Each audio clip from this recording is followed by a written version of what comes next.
Hello दोस्तों, welcome back to book अड्डा। दोस्तों 2014 में अमेरिका में 28 लाख से ज़्यादा लोगों की डेथ हुई थी, जिनमें से 4000 से भी कम लोग ऐसे थे जिनकी नेटवर्थ उनकी डेथ के समय $8 मिलियन थी। उनमें से एक रोनाल्ड रीड भी थे, जिनका जन्म ग्रामीण वर्मोंट में हुआ था। वह हाई स्कूल पास करने वाले अपने परिवार के पहले सदस्य थे। उनकी लाइफ बहुत सिंपल थी। रोनाल्ड रीड ने 25 ईयर्स तक एक गैस स्टेशन में कारों की रिपेयरिंग का काम किया और 17 ईयर तक उन्होंने फर्श पर झाड़ू लगाने का काम किया। 38 ईयर्स की एज में उन्होंने $12,000 का एक 2 बेडरूम वाला घर खरीदा और वहीं अपना पूरा जीवन व्यतीत किया। 15 ईयर्स की एज में उनकी वाइफ की डेथ हो गई और उन्होंने दूसरी शादी नहीं की। जब 92 ईयर्स की एज में उनकी डेथ हुई तब उसने सुर्खियां बटोरी। वह वसीयत में अपने बच्चों के लिए $2 मिलियन और लोकल हॉस्पिटल एवं लाइब्रेरी के लिए $6 मिलियन डोनेट करने के लिए छोड़कर गए। अब आप सोच रहे होंगे उनके पास इतना सारा पैसा आया कहां से। ना तो उन्होंने कोई लॉटरी जीती थी और ना ही यह पैसा उन्हें विरासत में मिला था। इसका आंसर बिल्कुल सिंपल है। उन्होंने अपनी लो सैलरी वाली जॉब से कुछ पैसे सेव करके ब्लू चिप स्टॉक्स में इन्वेस्ट किया था और उन्होंने इस सेविंग को अपनी डेथ तक कंपाउंड होने दिया। रोनाल्ड रीड की मृत्यु के कुछ माह पहले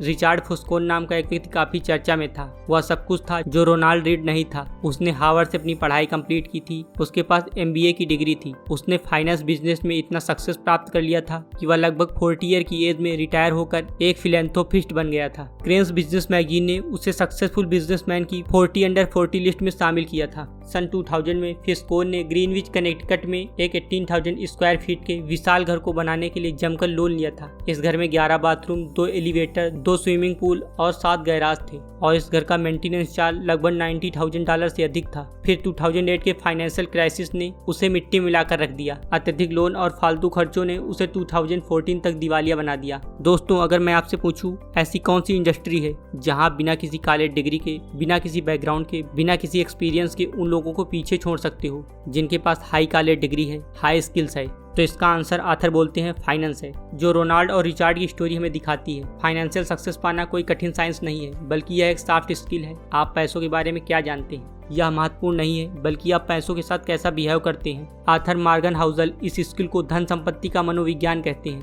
दोस्तों, आज मैं the psychology of money book से 4 आइडियाज बताने वाला हूँ। तो शुरू करते हैं। पहला आइडिया है, यू डोंट नो एवरीथिंग। दुनिया कैसे चलती है इस बारे में हर किसी का अपना अलग अलग एक्सपीरियंस होता है। हम अपने एक्सपीरियंस के बेस पर कोई राय बनाते हैं। थोड़े से एक्सपीरियंस के बेस पर लोग ये बात मानने लग जाते हैं कि उन्हें सब कुछ पता है। बात दरअसल में ये है, अलग अलग पीढ़ियों में जन्मे लोग जिनका पालन पोषण करने वाले पेरेंट्स की इनकम अलग अलग है, उनके जीवन मूल्य अलग हैं, जो विश्व के विभिन्न क्षेत्रों में अलग अलग अर्थव्यवस्था में जन्मे हैं। उन्होंने अलग अलग जॉब मार्केट में विविध प्रकार के प्रोत्साहन और लक का एक्सपीरियंस किया है और उन्होंने एक दूसरे से बहुत अलग लेसन सीखे हैं। वेल्थ के साथ आपका पर्सनल एक्सपीरियंस संसार में क्या हुआ शायद उसका 0.00001% मात्र है, लेकिन आपके विचार के अनुसार संसार कैसे चलता है उसका 80% है। अब मान लो आपके पड़ोसी ने कोई बिजनेस स्टार्ट किया और फेल हो गया, तो हम ये मान के बैठ जाते हैं कि बिजनेस तो बिल्कुल नहीं करना चाहिए। मान लीजिए आपके पापा ने 10 साल पहले शेयर मार्केट में पैसा लगाया और वह पैसा डूब गया, तो हम भी यही मान लेते हैं कि शेयर मार्केट में पैसा नहीं लगाना चाहिए।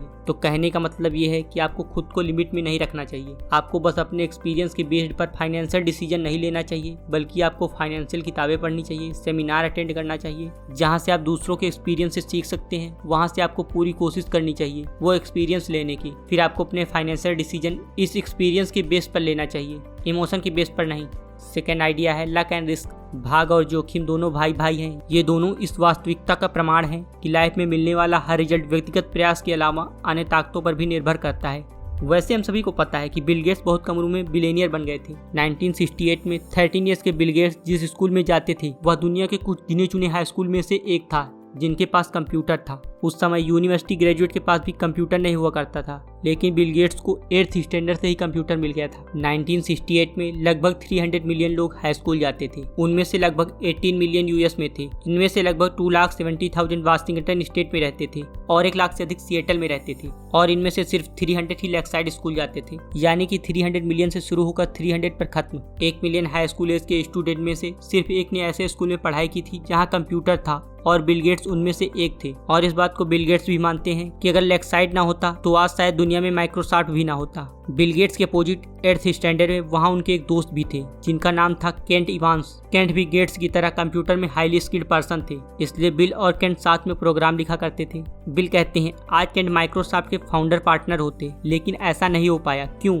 बिकॉज हाई स्कूल पास करने से पहले ही माउंटेनिंग करते टाइम केंट का एक्सीडेंट हो गया और इस एक्सीडेंट ने उनकी जान ले ली। अब ध्यान देने वाली बात यह है कि हर साल यूएस में माउंटेनिंग में लगभग 3 दर्जन लोगों की मृत्यु होती है और एक हाई स्कूल में पढ़ने वाले छात्र के मरने के चांस लगभग 1 in a million है और अनफॉर्चुनेटली केंट वही एक बच्चे थे। वहीं बिल गेट्स का जो 1 in a million लक था जिसकी वजह से आज वो इतना फेमस है, वहीं केंट का 1 in a million रिस्क था जो आज वो इस दुनिया में नहीं है और यही चीज समझने वाली है। एक बार नोबेल प्राइज विनर रॉबर्ट शिलर से पूछा गया, आप इन्वेस्टमेंट के बारे में ऐसा क्या जानते हैं जो आप हम सबको बताना चाहते हैं। उन्होंने रिप्लाई किया कि सक्सेस पाने के लिए लक की एक अहम भूमिका होती है। आथर कहते हैं, जब सब कुछ बहुत अच्छा चल रहा होता है तब समझने वाली बात यह है कि सब कुछ इतना अच्छा भी नहीं होता है जितना आपको लग रहा है। आप अजय नहीं हैं। यदि आप यह मानते हैं कि लक ने आपको सक्सेस दिलाई है तो आपको इसके दूसरे भाई रिस्क में भी विश्वास करना पड़ेगा। Third idea, never enough. एक बार फेमस नावल कैच-22 के आथर जोसेफ हेलर एक पार्टी में गए। वहाँ उनके एक दोस्त ने बताया, इस पार्टी के जो होस्ट हैं वह एक बिलियनियर हैं। वह एक दिन में इतना कमाते हैं जितना आप अपनी पूरी जिंदगी नावल बेचकर नहीं कमाए होंगे। इस पर जोसेफ ने कहा, मेरे पास वह चीज है जो उनके पास कभी नहीं हो सकता। उनके दोस्त ने पूछा, ऐसा क्या है आपके पास? जोसेफ ने कहा, मेरे पास जो भी है पर्याप्त है। आथर कहते हैं, सोशल कंपैरिजन का जो बैटल है वो आप कभी नहीं जीत सकते हैं, फिर भी लोग उसी में फंसे रहते हैं। इसलिए खुद से पूछिए आपके लिए कितना पैसा काफी होगा, क्योंकि हमेशा पैसों के पीछे भागना आपके मेंटल हेल्थ के लिए सही नहीं होगा। ये माइंडसेट आपको लालच की ओर ले जाएगा और लालच ने अच्छे लोगों को बर्बाद कर दिया है। आपके पास जितना है उसे इनफ समझना बहुत इंपॉर्टेंट है। इनफ का मतलब कम नहीं है। इनफ का मतलब है आपको कब काम करना चाहिए, कब रुकना चाहिए। एग्जाम्पल के लिए यह देखना कि आप कितना खाना खा सकते हैं, या नहीं कि आप बस खाते ही चले जाएं जब तक कि उल्टी ना होने लगे। सिमिलरली ये तरीका सही नहीं है। आपको अपने पैसों के साथ भूखा रहना चाहिए, बट इतना भी नहीं कि हम कभी सेटिस्फाइड और खुशी ना रहें। Fourth idea, getting wealthy versus staying wealthy. इसे 2 इन्वेस्टर्स की स्टोरी समझते हैं। जेसी लिवरमोर जो अपने टाइम के सबसे फेमस स्टॉक ट्रेडर थे, 30 ईयर की एज में उनकी संपत्ति $100 बिलियन हो गई थी। जब 1929 में इकोनॉमिक क्राइसिस हुई तब न्यूज में लोगों के सुसाइड की खबरें आने लगी, जिससे इनकी फैमिली बहुत डर गई थी। जब वह शाम को घर वापस आए तब उनकी वाइफ ने उनसे रोते हुए पूछा, आप बर्बाद हो गए ना? इस पर जेसी लिवरमोर ने रिप्लाई दिया, नहीं यार, ऐसा क्या हुआ, आज तो मेरा ट्रेडिंग में सबसे अच्छा दिन था। यानी कि जेसी लिवरमोर ने इस पर बेटिंग की थी कि आज मार्केट नीचे जाएगी और मार्केट सच में बहुत नीचे गई। ऐसा करके जेसी लिवरमोर ने एक ही दिन में $3 बिलियन से अधिक कमाए थे और वे शेयर मार्केट के इतिहास के सबसे खराब महीने में विश्व के सबसे अमीर आदमी बन गए थे। दूसरी तरफ उसी दिन अब्राहम जर्मांस्की जो कि एक करोड़पति रियल एस्टेट डेवलपर थे, उन्होंने 1920 के दशक में काफी समृद्धि प्राप्त की थी। पता है उन्होंने क्या किया था? उन्होंने मार्केट की बढ़ती कीमतों पर जमकर बेटिंग की थी, लेकिन 1929 में जब मार्केट क्रैश हुआ तो वह पूरी तरह से बर्बाद हो गए और बहुत बुरी तरह से टूट गए। इसके बाद उन्होंने सुसाइड कर लिया था। अगर हम इसके 4 साल आगे बढ़ें तो इनकी कहानी फिर आपस में टकराती है। 1929 में बिलियनियर बनने के बाद जेसी लिवरमोर बहुत ज्यादा ओवर कॉन्फिडेंट हो गए और वह बहुत ज़्यादा रिस्क लेने लगे, जिसकी वजह से उनका डेप्थ बढ़ता चला गया और वह धीरे धीरे मार्केट में अपना सब कुछ गंवाते चले गए। और एक दिन खबर आई कि जेसी लिवरमोर ने सुसाइड कर लिया है।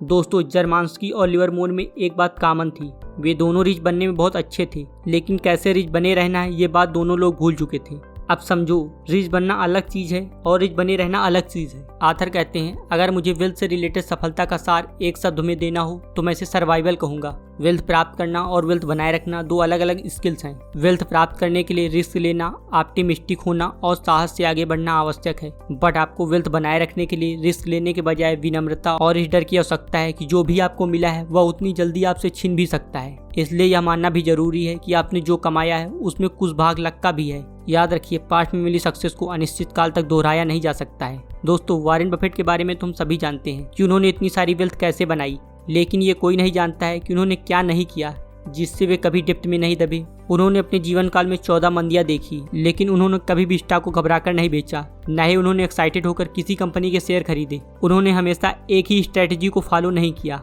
आथर कहते हैं, वेल्दी बने रहने के लिए एक चीज जो बहुत जरूरी है वह है सर्वाइवल। दोस्तों, यह बुक समरी थी मॉर्गन हाउसल की book the psychology of money से। अगर बातें काम की लगी हो तो वीडियो को लाइक जरूर कर दें और इस वीडियो को शेयर करें अपने ऐसे दोस्तों के साथ जो पैसों की साइकोलॉजी को समझना चाहते हैं। अगर आप इस बुक को डिटेल में पढ़ना चाहते हैं तो डिस्क्रिप्शन में लिंक दिया हुआ है, इसे आप वहां से बाय करके पढ़ सकते हैं। तो फिर मिलते हैं एक नए वीडियो में।